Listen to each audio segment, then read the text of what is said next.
Hello everyone. आज का हमारा टॉपिक है torque on current carrying loop placed in uniform magnetic field. एक करंट कैरिंग लूप है हमारे पास, उसको हम यूनिफॉर्म मैग्नेटिक फील्ड में रखेंगे तो उसको एक टॉर्क एक्सपीरियंस होती है। वो टॉर्क हम कैसे उसको एक्सपीरियंस होगी वो कैलकुलेट करेंगे। तो सबसे पहले एक करंट कैरिंग लूप हमने ली ए बी सी डी, ठीक है। उसमें से आई करंट जो है वो क्लॉकवाइज फ्लो कर रहा है, ठीक है। तो ए उसका प्लेन है लूप का। तो अब जो मैग्नेटिक फील्ड है, यूनिफॉर्म मैग्नेटिक फील्ड, उसमें और प्लेन ऑफ लूप में जो है वो थीटा एंगल बन रहा है, ठीक है। तो ये मैंने मैग्नेटिक फील्ड डायरेक्शन और ये एंगल जो है प्लेन के साथ, इस प्लेन के साथ वो थीटा एंगल बन रहा है, ठीक है। तो अब जो लूप की लेंथ है वो हमने कंसीडर की है एल, और जो ब्रेथ है वो हमने कंसीडर की है स्मॉल बी, ठीक है। तो अब सबसे पहले अगर आप देखें, जो जब भी किसी कंडक्टर से, करंट कैरिंग कंडक्टर से करंट फ्लो करता है तो उसको जो फोर्स एक्सपीरियंस होगी मैग्नेटिक फील्ड में, उसका फार्मूला क्या होता है, ठीक है। तो सबसे पहले जो फोर्स मैंने कैलकुलेट की है यहां पर मैं बताऊंगा, वो मैं आर्म ए बी को जो फोर्स एक्सपीरियंस हो रही है उसकी बात करूंगा। देखो अब आर्म ए बी जो है मैग्नेटिक फील्ड में, मैग्नेटिक फील्ड के साथ क्या है, ये आर्म जो है मैग्नेटिक फील्ड के साथ परपेंडिकुलर है, ठीक है, 90 डिग्री पर है। तो इस पर मैं अगर फोर्स कैलकुलेट करूंगा, फोर्स एक्टिंग अलोंग या फिर एक्टिंग ऑन द आर्म, इस आर्म पर जो मेरी फोर्स है ए बी आर्म की बात की मैंने, ठीक है, उसको मैंने F1 वेक्टर मान लिया। तो इसका फार्मूला क्या होता है, I L vector cross B vector. ये आपने लास्ट आर्टिकल में भी किया, करंट कैरिंग कंडक्टर में जब आपने मैग्नेटिक फील्ड में रखा तो आपने ये फोर्स जो है वो कैलकुलेट की थी कंडक्टर को जो एक्सपीरियंस होती है मैग्नेटिक फील्ड में। अब मैंने सिर्फ इस आर्म की बात की, ये कंडक्टर मैंने मान लिया, ठीक है। अब ये मैग्नेटिक फील्ड में कितने एंगल पर है, तो ये मैग्नेटिक फील्ड में साइन 90 जो होगा वो 1 है, तो आई एल बी जो है उसको फोर्स एक्सपीरियंस होगी एफ वेक्टर। अब बात करते हैं जो एफ वेक्टर की डायरेक्शन है वो किस साइड पर होगी। जो एफ वेक्टर है, देखें जो एफ वेक्टर है उसको मैं रिप्रेजेंट कर रहा हूं यहां पर। जो एफ वेक्टर है वो बाहर की तरफ जो है वो आउटवर्ड, बाहर की तरफ जो है वो फोर्स एक्सपीरियंस होगी। जो एफ वेक्टर की डायरेक्शन या फोर्स एक्सपीरियंस हो रही है उसको एफ वेक्टर, वो बाहर की तरफ उसको एक्सपीरियंस होगी, ठीक है। बाहर की तरफ मतलब कि जैसे मान लो ये आपकी लूप है, तो लूप में जो आपकी लूप है अगर फोर्स जो बाहर की तरफ एक्ट करती है, ऐसे लूप को ऐसे फोर्स एक्सपीरियंस होगी ऊपर की तरफ, ठीक है, ऐसे बाहर की तरफ आउटवर्ड्स, ठीक है। तो ऐसे ही अब बात करता हूं सिमिलरली मैं आर्म, कौन सी आर्म की बात करता हूं, सीडी आर्म की। सीडी आर्म भी जो है वो भी 90 डिग्री पर है मैग्नेटिक फील्ड में, तो वहां पर जो फोर्स एक्सपीरियंस हो रही है वो F2 होगी और उसकी वैल्यू भी सेम आएगी ILV, ठीक है। या फिर आप ऐसे भी लिख सकते हो BLI या ILB, ठीक है। तो ये दोनों कोई फोर्स जो है वो हमने निकाल ली, ठीक है। लेकिन जो F2 फोर्स है वो इनवर्ड एक्सपीरियंस होगी, ठीक है। उसकी जो डायरेक्शन है वो ऐसे, अगर देखो अगर ये पार्ट जो है ये पार्ट ए बी है तो बाहर की तरफ आएगा, और जो सी डी पार्ट है ये वाला हिस्सा वो डाउनवर्ड जाएगा ऐसे। तो उस फोर्स को मैंने इनवर्ड बताया है, ठीक है। जो F2 है वो इनवर्ड्स होगी और जो F1 है वो आउटवर्ड फोर्स होगी, ठीक है। ये जो फोर्सेस हैं ये दोनों की मैंने आपको डायरेक्शन बता दी। अब बात करते हैं जो आर्म CB और आर्म AD की। देखो यहां पर जो फोर्स एक्सपीरियंस हो रही है वो दोनों इक्वल एंड ऑपोजिट होगी। मान लो इस डायरेक्शन में F3 वेक्टर फोर्स एक्सपीरियंस होगी और इस डायरेक्शन में F4 वेक्टर फोर्स एक्सपीरियंस होगी मैग्नेटिक फील्ड में। लेकिन जो दोनों इक्वल एंड ऑपोजिट हैं तो इनका जो इफेक्ट है वो कैंसल आउट हो जाएगा। ये दोनों फोर्सेस एक दूसरे को कैंसल आउट कर देंगी, ठीक है। ये दोनों फोर्सेस एक दूसरे को कैंसल आउट कर देंगी क्योंकि ये इक्वल एंड ऑपोजिट फोर्सेस हैं। तो इस वजह से ये दोनों फोर्सेस एक दूसरे का इफेक्ट जो है वो कैंसल ईच अदर कर देगी, ठीक है।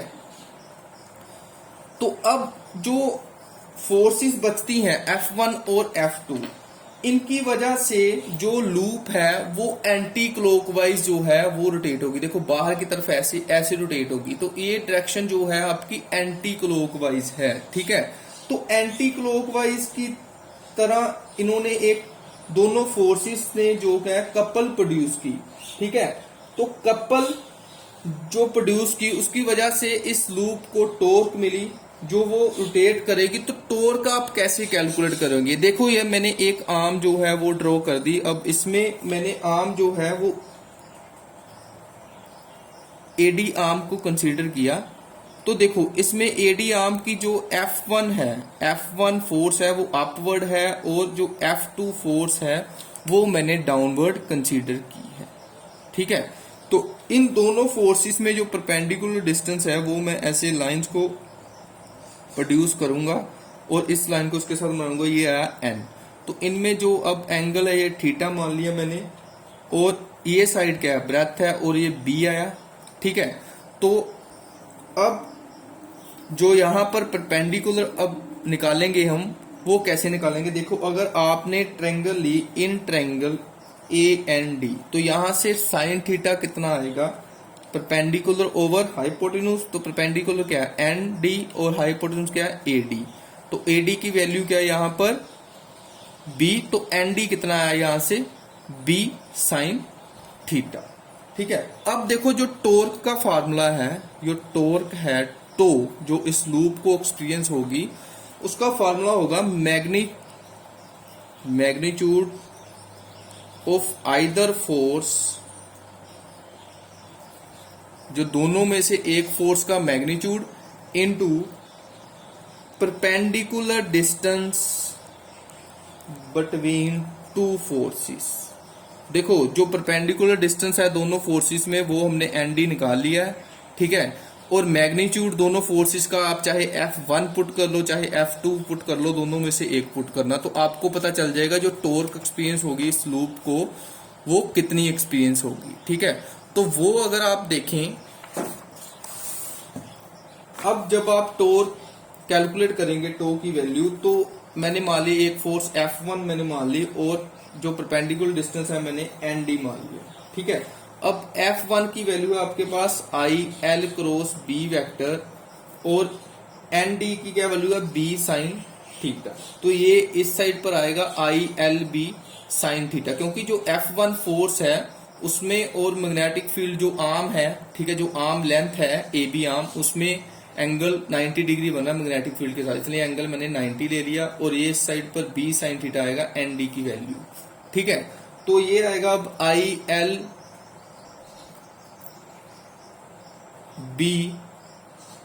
ये साइन 91, तो ये कितना बच गया B साइन थीटा। तो उसको मैंने ऐसे कंबाइन करके लिखा ILB, लेंथ और ब्रेथ को मैंने कंबाइन करके लिख दिया, और लेंथ इंटू ब्रेथ क्या आएगा एरिया, और ये आएगा फिर B साइन थीटा ऐसे, और टॉर्क की वैल्यू क्या बन गई हमारे पास IAB साइन थीटा। देखो ये हमने बात की थी एक लूप की, सिर्फ एक लूप की बात की थी हमने। ठीक है, जो हमने लूप कंसिडर की थी वन लूप। अगर n नंबर ऑफ टर्न्स है इस लूप में, ठीक है, वायर्स को n नंबर ऑफ टर्न्स किया, तो नेट टॉर्क क्या आएगी फिर, torque n number of turns है तो n को आप मल्टीप्लाई कराएंगे, ये फार्मूला आएगा NIAB साइन थीटा। ठीक है, तो अब इसमें जो है टॉर्क मैक्सिमम और मिनिमम कब होगी वो देखें, जब आपका जो लूप है वो पैरेलल होगी डायरेक्शन ऑफ मैग्नेटिक फील्ड के। ठीक है, देखो अब इस डायरेक्शन में मैग्नेटिक फील्ड है। ठीक है, अब जो लूप है वो ऐसे पैरेलल है प्लेन ऑफ पेपर के, ऐसे पैरेलल। ठीक है, तो इस डायरेक्शन में ही मैग्नेटिक फील्ड है और ऐसे ही लूप पैरेलल है। ठीक है, तो पैरेलल होने की वजह से जो इनकी आर्म्स को जो फोर्स एक्सपीरियंस हो रही है वो 90 डिग्री पर हो रही है। तो जब पैरेलल होगी तो थीटा 90 होगा, और टॉर्क जो एक्सपीरियंस होगी NIAB साइन 90, उस टाइम पर टॉर्क जो एक्सपीरियंस होगी वो NIAB मैक्सिमम टॉर्क एक्सपीरियंस होगी। तो अगर यही जो आपका लूप है वो ऐसे परपेंडिकुलर होगी मैग्नेटिक फील्ड के, ठीक है, परपेंडिकुलर होगी मैग्नेटिक फील्ड के, तो जो आर्म जो आर्म है ए बी और सी डी, वो फिर जो है थीटा एंगल जो होगा वो 0 डिग्री होगा। ठीक है, जो आर्म ए बी और मैग्नेटिक फील्ड में जो एंगल बनेगा, फिर वो एंगल जो है वो 0 बनेगा, और उस टाइम पर जो टॉर्क एक्सपीरियंस होगी वो होगी N I A B sine 0, और टॉर्क की वैल्यू जो आएगी वो मिनिमम आएगी। ठीक है, ये इसका था स्पेशल केस।